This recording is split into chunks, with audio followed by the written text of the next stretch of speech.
Welcome to Talk Music Talk with Boice. I'm your host, Boice. This is a music show where I will be featuring interviews with musicians, authors, journalists, and whoever else somehow connected to music for an hour or so of conversation. On this episode, I interviewed Susan Fast. She is a professor in Canada, and her book that we'll be discussing is Michael Jackson's Dangerous. That's in the 33 and Third series of books where an author will discuss for 130 pages about a particular album, and she happened to choose Michael Jackson's Dangerous. We had a wonderful discussion about the book, and I actually discovered it by accident, did not know about it.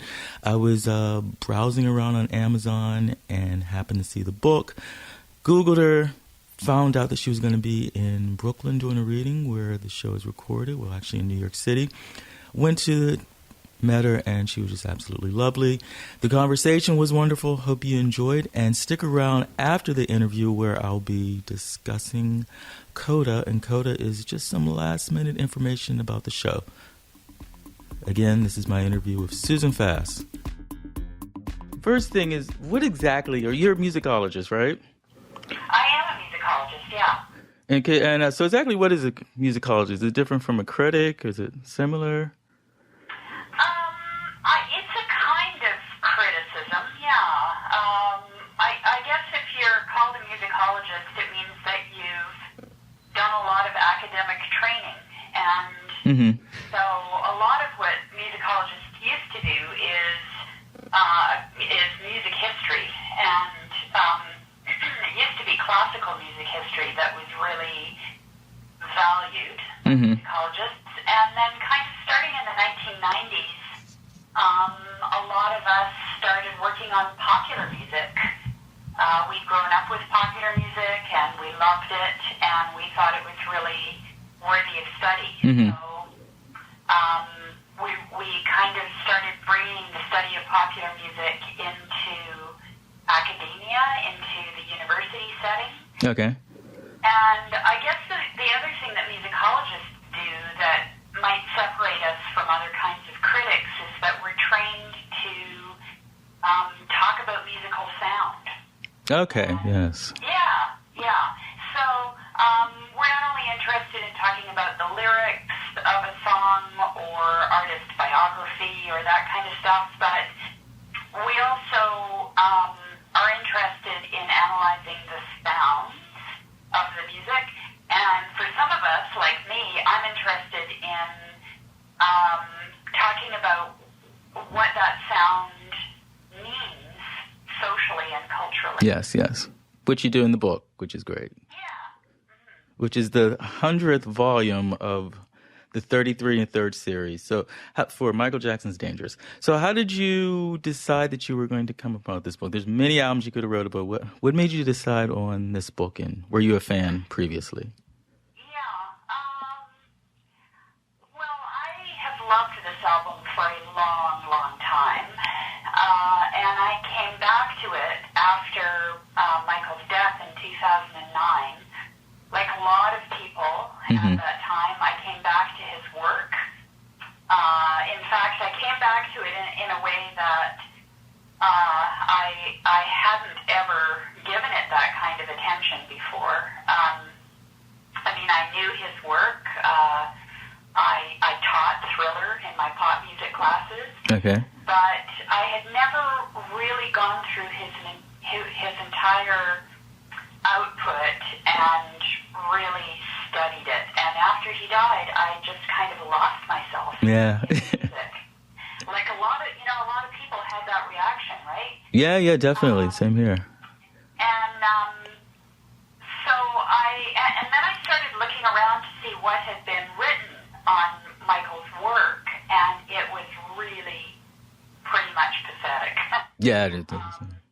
Why do you think that is? Sorry? Why do you think that is?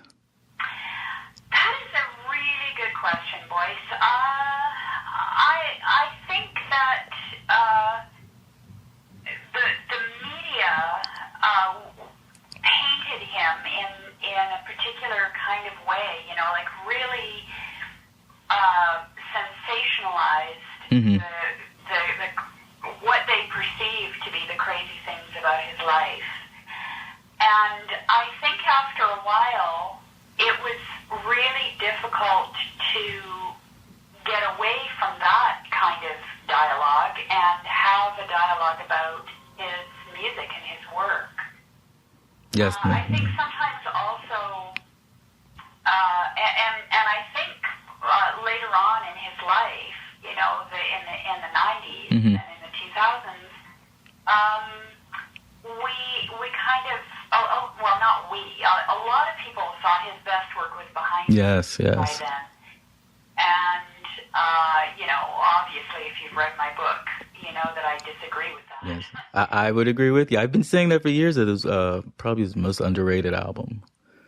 Yeah, Dangerous, really. Yeah, and I think also he was such a commercial artist, and sometimes we have difficulty writing serious work on really, really super mainstream commercial art. Yes. There's just this idea that their work isn't, I don't know, that there isn't as much to say about it, you know, that it's so easily accessible by everyone, and, you know, what's there to say? Yeah, definitely. Because I was thinking as I was reading the book, too, that with Madonna, you know, he was a huge force during the same period. There's very little serious, you know, work written about her either. Yeah, although there's more serious work about Madonna, interestingly, and I think maybe part of the reason that's the case is that, unlike Michael Jackson, Madonna's politics were so very often on the surface of her work. Yes, that's true. Easily graspable. And also, she talked about her work. She gave interviews. She explained what she was doing. She really got out there.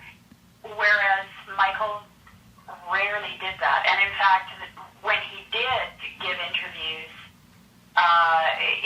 he didn't necessarily explain things. I don't think he was really interested in explaining things. Yeah. I think he thought, you know, I'm putting stuff out there, you guys figure it out. That's a great way. Yeah, I actually like that idea. Just like sort of let the art speak for itself.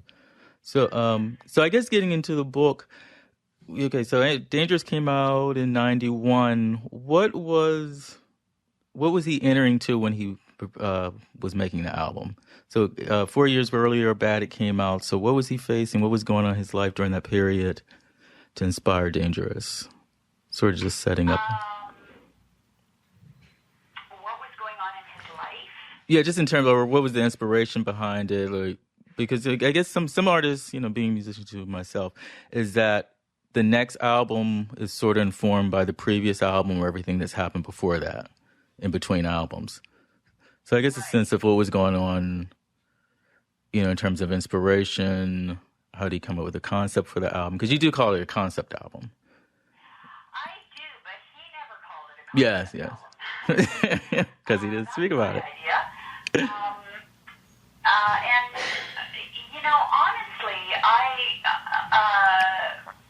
because he said so little about his work, I don't know what his inspirations were for this album or why exactly he wanted to go in this direction. Yeah.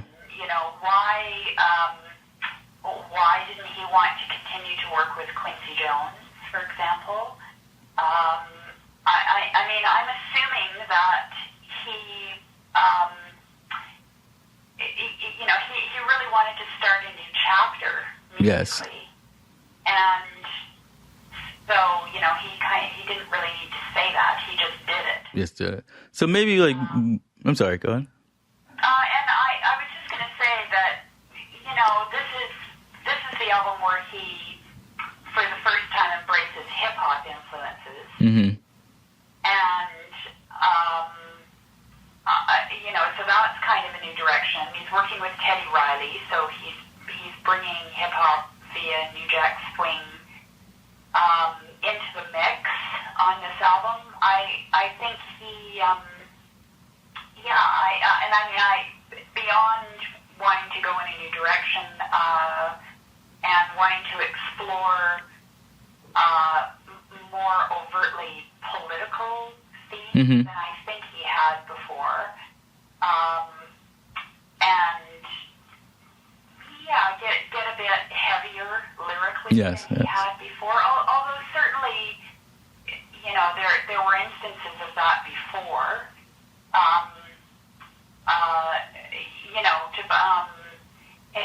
Philosophical or heavy kind of lyrical ideas enter his work in really interesting ways previously. So even in Wanna Be Starting Something. Yes. There's the stuff, about having children, and if you can't feed your baby, don't have a baby. Yeah, yes. And Man in the Mirror, which is certainly a deeply kind of reflective lyric. But I think on Dangerous, it just gets sustained in a way that it hasn't before. Okay. So what was the musical landscape that he was coming back into? Because 4 years is a long time. And even now, 4 years is a long time. Because this is Nirvana came out that year. You mentioned in the book, U2's Octoon Baby, it came out. So what was he coming into that in 91 musically? That year was an incredible year for pop music.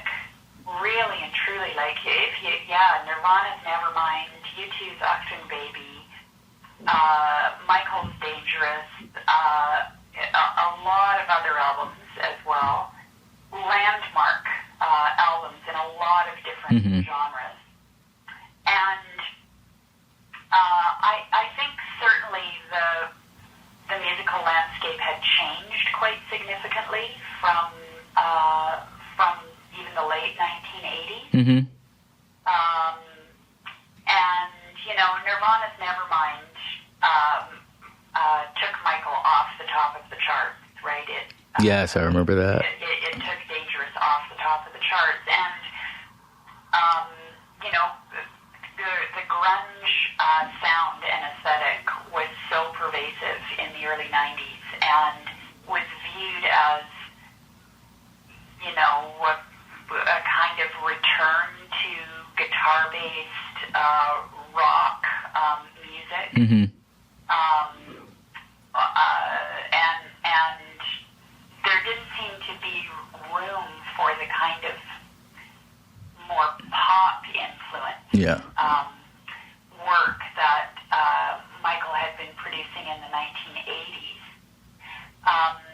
The thing is that Dangerous is not really a pop album, I don't think. How so? I know the criticism was leveled against him that he had fallen out of touch musically with the times and all of that. But I just don't know how you can listen to Dangerous and come to that conclusion because it's drawing on a lot of the contemporary sonic landscape, including all the industrial sounds and even compared to Teddy Riley's other earlier New Jack Swing kind of music, if you put Dangerous next to that stuff, Dangerous is a lot heavier, a lot noisier. Yeah, it is. It feels more complex. Really industrial sounding. So I don't think he had fallen out of step. I think he was still really pushing musical boundaries. Okay, yeah, I would agree too. But I remember being in college and Nirvana's album came out. There really was. I was living in a dorm and you could just hear, throughout the dorm, you would hear Nirvana, which was different. You didn't walk through the dorms and hear Michael Jackson. So I don't know why that. Unfortunately. So maybe speak about how you view this album as a concept album and talk about that a little. Yeah, I think it's loosely a concept album. And so I think he's, how I've grouped the songs, and I think song grouping is really an important feature of this record. It's like he wants to explore a particular theme from a number of different angles. So you get groups of songs that explore the idea of romantic love, of lust, of sexual desire. You get a group of songs that explores spirituality and issues relating to the spirit and the soul. So that's kind of an interesting idea, I think. And how I view the kind of narrative arc of this record is that he starts with two songs, Jam and Why You Want to Trip on Me, which kind of talk about the state of the world in very general and broad kind of terms. And my take, both lyrically and musically, on these songs is that he's worried about the state of the world. He thinks it's, he's concerned. And then he pulls back from that kind of wide lens view. And he explores love and desire in the next four songs after that. And he explores these things from a number of different angles and in different ways. That's starting with In the Closet, right? Is that? Yeah. Starting with In the Closet, which is really about a kind of illicit love affair lyrically. It's Willa Stillwater, who runs the blog Dancing with the Elephant, which is a great blog if you're interested. Yeah, I read your interview, one of your interviews on there. Yeah, that blog is published every 2 weeks, and there are always fantastic conversations about Michael Jackson's art on that blog. Really terrific analysis. And Willa noticed about the short film for In the Closet that Michael is actually wearing a wedding ring in that video. Okay, I missed that, yeah. And this is kind of significant because, A, he wasn't married at that time, and B, he didn't wear jewelry like that. And so this tiny detail tells us something about how we're supposed to understand, at least when we watch the video, how we're supposed to understand the narrative of this song, which is potentially that it's an adulterous affair. Yeah. Yeah, it's kind of interesting. In the Closet explores sexual desire from that perspective. Remember the Time explores it from, a more kind of romantic perspective. But I think what's interesting about these songs is that, Can't Let Her Get Away and She Drives Me Wild, the other two songs in here, are also pretty gritty songs about lust. Yeah. And this is, we've had some of this from Michael Jackson before, but I would argue not like this. He's really into it. And he's really into exploring it from a number of different angles, as I said. And I think this is pretty new from him. This kind of sustained exploration of sexual desire and lust. And so we get this kind of narrative arc, and then, so by the time you've got the first 6 songs on the album done, that's half an hour of music. And these are all Teddy Riley produced songs. Yes. They're really funky and gritty and industrial sounding. And then in the middle of the album, you get Heal the World, which is so stylistically different. And I think Michael wanted to use Heal the World as a kind of pivot point in the narrative of the album. So moving from this exploration politics, and then the politics of lust and desire and love, and then moving from that into the exploration of utopia, and I would say also dystopia, especially racial dystopia, and in Black or White, where he explores racial politics, and then moving from that into 3 songs that are really just full of despair.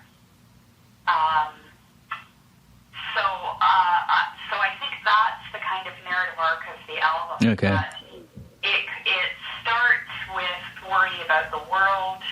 It explores kind of personal relationships, and then it moves into a whole darker.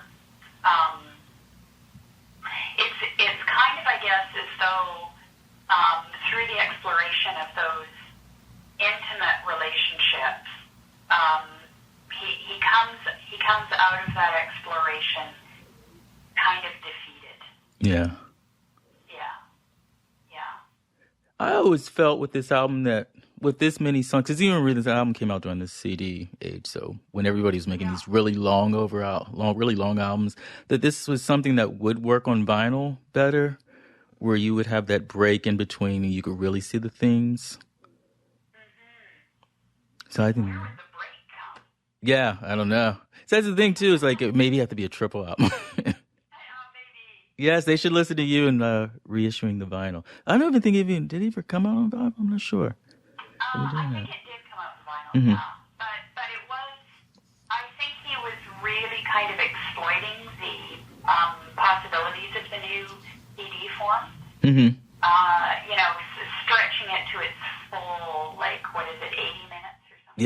Yeah, because you remember everybody was doing that all of a sudden, which is interesting to me because it shows how the technology can dictate how much music you have and how that affects the artist. So, with vinyl, 40 minutes is, the perfect sound, around the perfect length of time for an album. And then now that's nearly doubled. So everybody was pretty much releasing what would be a double album in the 90s. So I wanted to ask you about that cluster of songs. I think some of the reviews was that second half of the album, they had too many similar sounding songs all grouped together. How do you feel about that? Starting with Who Is It? Yeah, and probably Given to Me, Will You Be There? No. Yeah, I think Who Is It, Given to Me, and Will You Be There, and Keep the Faith as well. Although Keep the Faith is relatively optimistic. But those 3 songs, Who Is It, Given to Me, and Will You Be There, I think are just a really profound exploration of spiritual matters, of the soul, of feeling really alone and abandoned and betrayed, and trying to figure out what redemption might look like. Yeah. So, and that might seem like a weird kind of analysis because on the surface, Who Is It and Given to Me are kind of conventional love songs. They can certainly be read in that way. And when you look at the videos, that's the narrative you get in Who Is It in the video is certainly about a man who's been betrayed by a woman. So I think they can be read in these conventional ways, but I think if you take these 3 songs together, you can. I think they can be thematically expanded, and I kind of, in thinking about this, took my cue, maybe weirdly, from something Bono said about his when he's writing lyrics in U2, which is that often when he's talking about she, he's referring Okay. That's interesting. Yeah, so that, there's a broader kind of, I think, much more interesting way of, of thinking about these lyrics. Mm-hmm. Well, that would sort of, I'm sorry, go ahead. Well, and I was just going to, say, so for example, in Who Is It? I mean, it really is a song about betrayal, right? Yeah.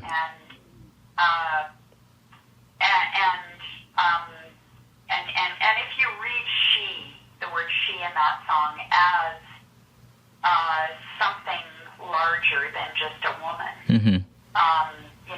A larger idea around spirit, around your faith in humanity,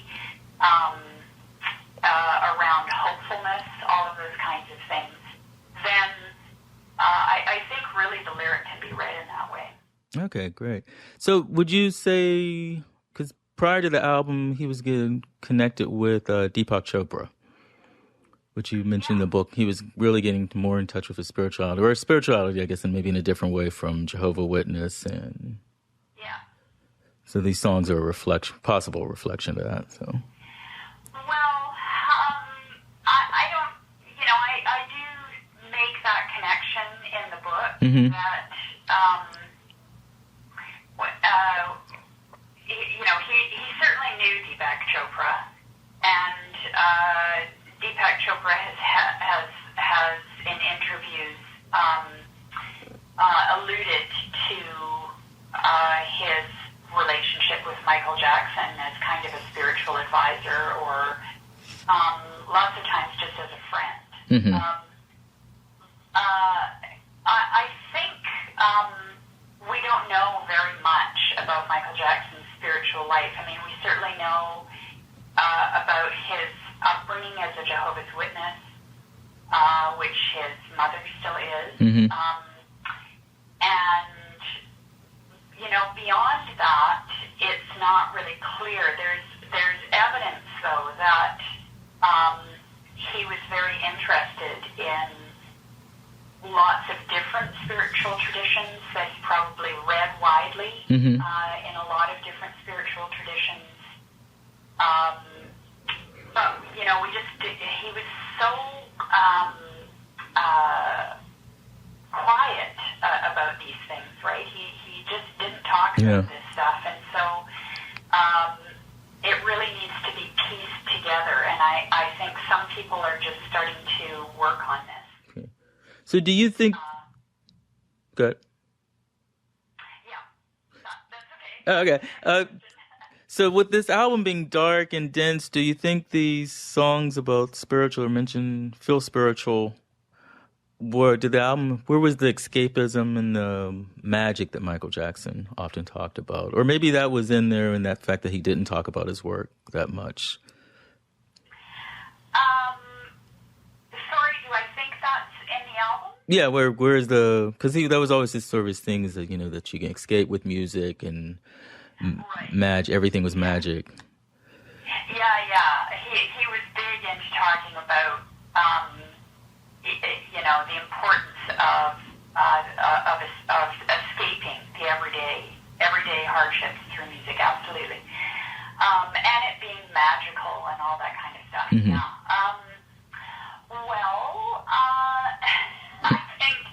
I think his later work is difficult around that question. Mm-hmm.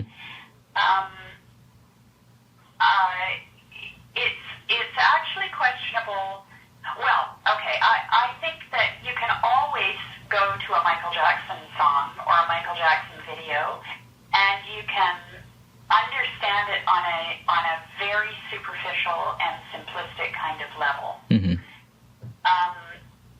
I think this was part of his genius, that he could create music and dances and music videos that were immediately graspable and immediately graspable to a large audience, Mm-hmm. Including kids. feel crossed generations in a way that not many artists can do. Yeah. Because I can't think of... Sorry? Okay. Yeah. I was going to say, I can't think of many artists who... I mean, it really was like all backgrounds, ages, like somehow connected to him. That many artists, that no matter how, there's many famous artists, but they didn't connect to such a wide swath of people. That's right, yeah. So it's immediately graspable. And in that way, yes, you can watch a short film or you can listen to a song and you can escape. Awesome. But if you start to listen to the music more deeply, or you start to watch those short films over and over again, when you start to try to unpack the layers of meaning that are there, there is a lot there. There is a depth there that I think a lot of people miss. Or, as I said in the book, I think you might intuitively know that there's a lot going on in this music, but it's difficult sometimes to get underneath the surface and really try to articulate what it is that the deeper messages of the songs. So there are a number of different ways that you can approach his music. So yeah, you can put on jam and dance around the room, right? It's amazing groove. It's just beautiful. And you can put on the video and you can see the kids dancing and making music and Michael Jackson and Michael Jordan dancing, and it's just great. But I think underneath the surface of that, there is a lot of other stuff that's going on, and it's worth kind of mining that. I think he was, and especially in his later work, I would say he really, his music was quite message-driven. Mm-hmm. And, Dangerous is one thing, but on History and Invincible, and a little bit on Blood on the Dance Floor, he had gotten quite angry. Yeah. And that is absolutely reflected in that music. I mean, it's hard to put on the songs "They Don't Really Care About Us" without hearing that anger. Yeah, definitely. And without understanding that, that is a serious lyric about racial inequality. Yeah. Well, I guess that's something that's throughout the book. Because, I found interesting that, when Dangerous came out, there was always the thing, he was getting wider and wider, not just in terms of his looks, but everything else. But it seemed like with this album, he was actually embracing, African-American culture more with the Remember the Time video. And, and even choosing, Teddy Riley. I mean, that was the most urban music you could get during that period. Absolutely, yeah. And this is one of the points that I try to make that people really missed, I think, about Michael Jackson, because they weren't listening carefully to what he was doing anymore in his music. So I think, the public, a lot of people in the public just saw his skin getting lighter. And, I'm sure now, that the autopsy revealed that he did, in fact, have vitiligo. Yeah. In his interview with Oprah Winfrey in 1993, although he was quite tentative about it in that interview. And he didn't talk about this a lot. And I think, actually, he made the decision that he was going to use this as a way to get people to talk about race. Oh, okay. What does it mean to be an African American man? Is it about skin color?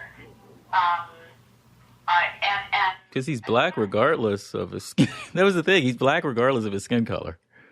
Absolutely. Yeah. And he acknowledged that. You know, he said in a great 2005 radio interview with Jesse Jackson, which is available on the internet, he said to Jesse Jackson, "I am a proud black man." And that wasn't the first time he had said that. Yeah.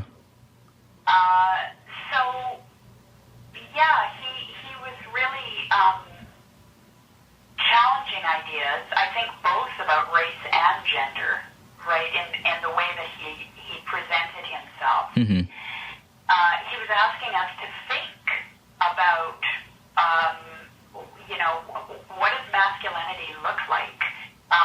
What does blackness look like? And, I mean, he could have come out, you know, without his makeup on. Yeah. And said, "Look, I have vitiligo. This is what it looks like. You know, please understand me," right? He chose not to do that. And in a way, that would be a very easy thing to do, right? Rather than saying, "Oh, no, I think I'm going to use this to challenge our perceptions." And why do people need to explain how they look? Yeah, it's a very personal... It's a very personal thing, right? Yeah. So, yeah, and then the absolutely what you just said, Boice, you know, he starts to work with people like Teddy Riley. Right up until his death, he was working with, like, top-of-the-line black urban music people, right? I make the argument that in these later albums in the 90s, his music really sounds much less mainstream pop and much more R&B. And so, you know, if you want to make an argument around him, you know, disregarding or not embracing his African-Americanness, I think that's a difficult argument to make. Yeah. So do you think that during this period, you know, from Dangerous on, that he was still continually embraced by a black audience as opposed to, or at least in America, in a way that, say, a white audience wasn't embracing him? I don't know. What do you think about that? I think he was. I mean, did you ever see the when he performs "Remember the Time" on the Soul Train Awards? Yeah, I have. Yeah. When he's sitting down, like, you could just feel the love, and like, you still would feel that, say, in the black community, that there still was a love for Michael Jackson. You know, it's like, oh, well, whatever about the skin color, but there was allegations and all that there was still a maybe embracing that you didn't necessarily feel safe from the white community. Yeah. And I think maybe in Europe, because Black and White was his big, was internationally, wasn't this his second biggest album, Dangerous? Like in Europe? Yeah, something like that. So, yeah, because I was thinking about at your book reading, remember the one guy, he was sitting behind me and he asked, was your book a corrective? Because there was a consensus about Michael Jackson. And I was like, well, no, not necessarily consensus, or it depends who you're talking about, the consensus is coming from. So I don't know if you want to speak about that in terms of blacks and whites, or American versus Europe, like how he was perceived differently. Yeah, I think there's no question that he was received differently in North America, and maybe there's even a distinction between Canada and the United States. Okay. Where you're at, where you're located. Yeah, I'm located in Canada.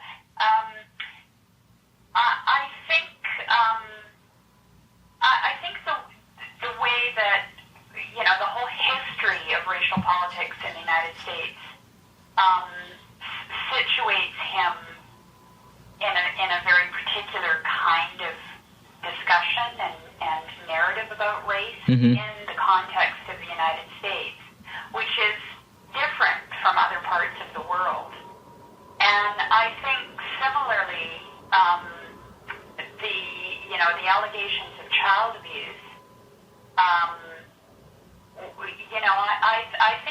I think all of that was seen in a much different light in Europe, certainly, and probably other parts of the world. I think there needs to be some more I have anecdotal evidence around that. Okay. Comments people have made, someone in Europe saying to me, what was the big deal? And, there is this whole kind of puritanical tradition around sex and sexuality in North America. Mm-hmm. Is different. And there's such fear around men and children. Yeah. But in terms of, what kind of statements can we make about the way he's received in different parts of the world, somebody's got to do a project on that. Yes. That could be your next project, Susan. No. Would you write anything, books on Invincible and history of the rest of his work? Does that interest you? I don't know that I'm done writing on Michael Jackson. Mm-hmm. Really and truly, there's a lot more to say. I don't know if I would tackle another album in that way. I think there are other people, Joe Vogel, who wrote Man in the Music. Yes, it's a great book. Yeah, terrific book. I know that he's written a little bit about history. He's written about Earth Song for sure, and I think Joe, you should do a book on history. Yeah. But I think his later work needs attention. Mm-hmm. So what was the work that went into writing this book, like preparing for it, research and... Well, I did not, I didn't do interviews with Mm-hmm. people. I tried to reach out to a few people who I thought might be interesting to talk to, but I didn't get interviews with them. Yeah. Partly I didn't concentrate on that so much because Joe Vogel has done that work. Yes. If you go read Man in the Music, he's interviewed all the people. He's interviewed Teddy Riley and Bill Bottrell. a lot of the people who have worked on these albums with Michael. So my focus was more on trying to do some musical analysis, so to take apart the songs and figure out how they are working structurally and everything, Mm-hmm. and to talk about that in relation to larger cultural ideas. Okay. And so that's the kind of work that I do. So thinking through the big concept of postmodernism in the early 90s, that was a really big kind of idea that was being written about by a lot of different people. Mm-hmm. And so one of the things I do in my first chapter is to put Jam, especially that song, into the context of these debates and arguments around postmodernism. Okay. I think actually Michael is riffing on, I think part of his angst in that song is about what's come to be called the postmodern condition. Okay. And then in the songs about lust and desire and everything, I talk about issues of sexuality and gender and how Michael presented himself. Talk about his way of being masculine. Mm-hmm. So yeah. Okay, great. So I was, what was I going to ask you about? Oh, so I wanted to know, like, particularly, you maybe finishing up with this, about trickster and dandyism, since you mentioned about masculinity. You mentioned that Michael was a trickster and dandy, and how does that fit in with him? What were the first two things? With trickster and dandyism. Oh, yeah. Right.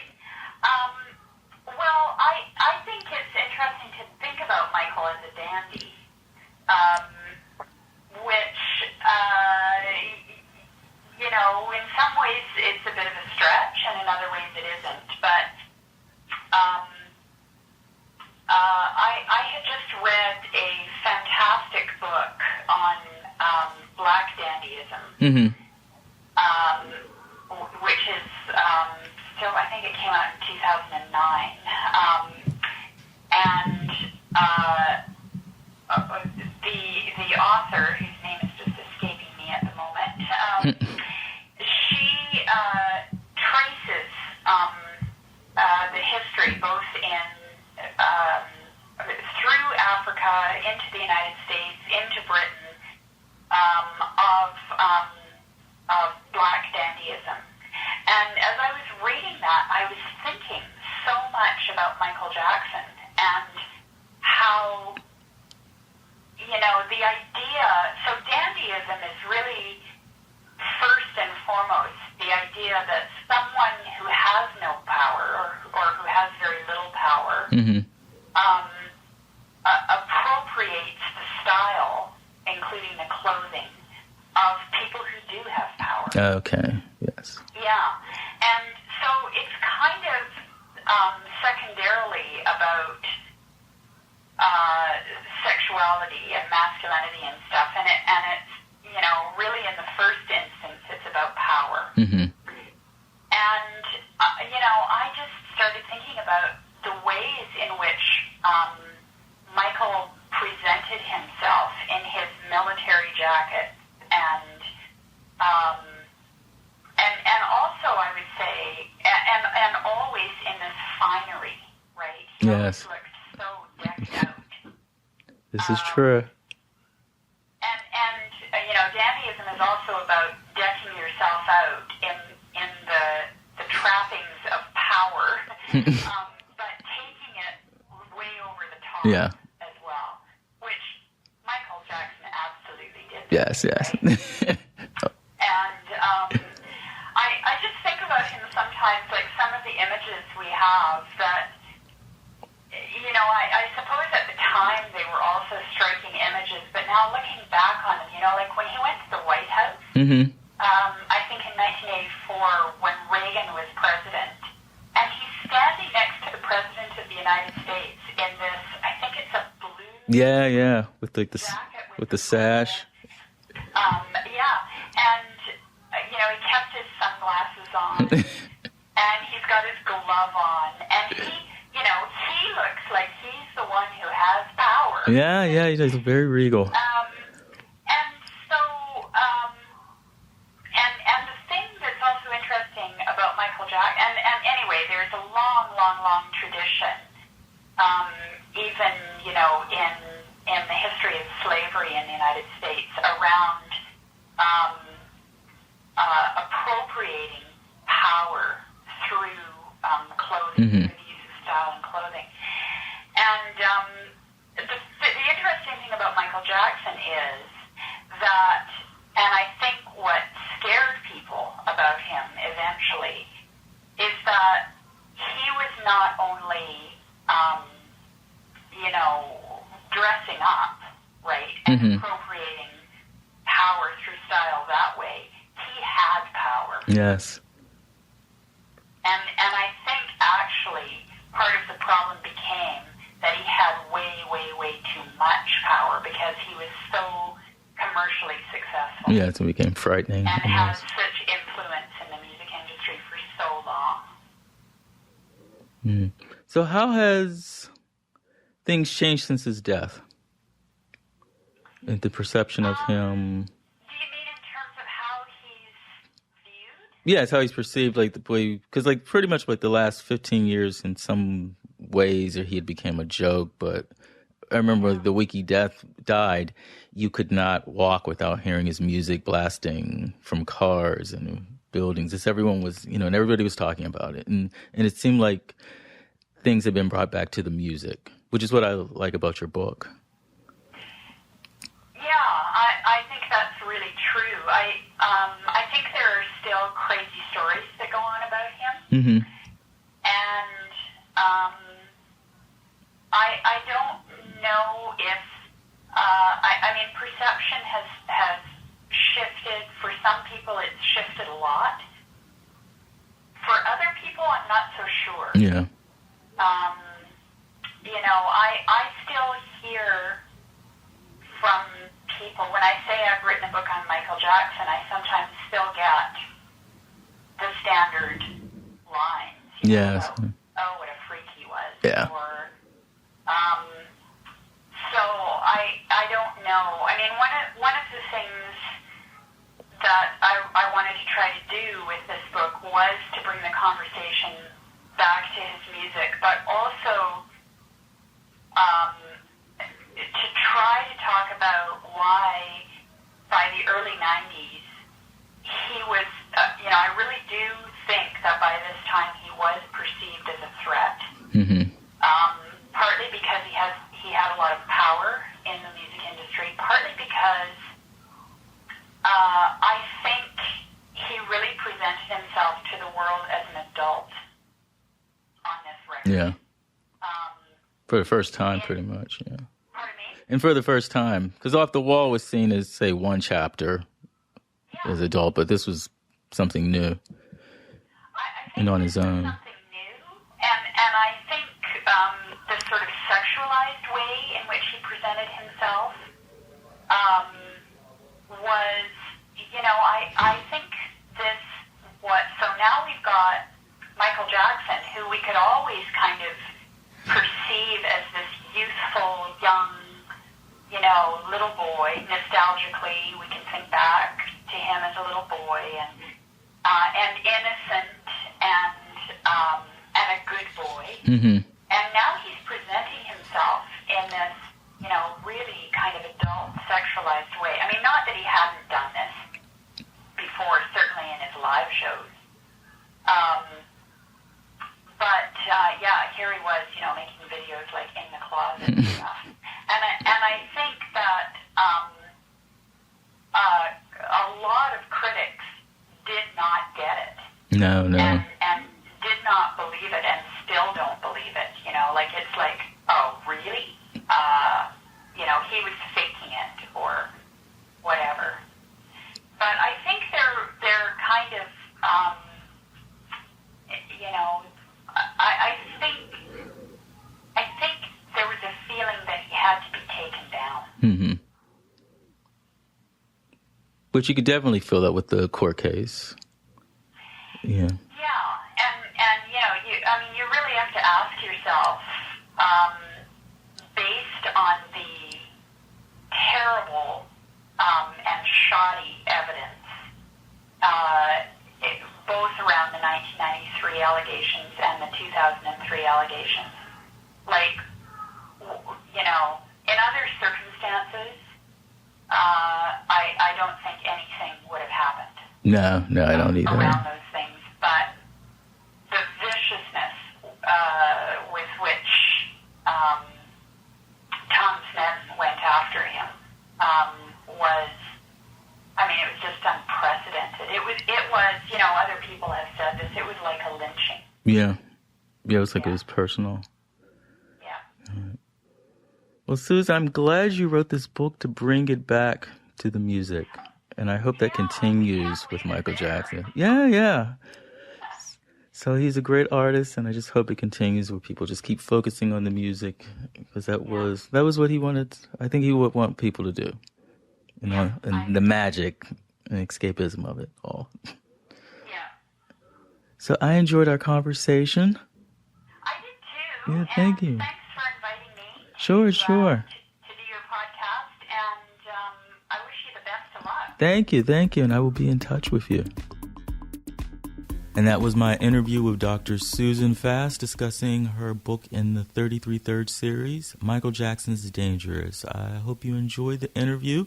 You can find Susan on Twitter at SusanFast3. That's the number 3. At SusanFast3 on Twitter.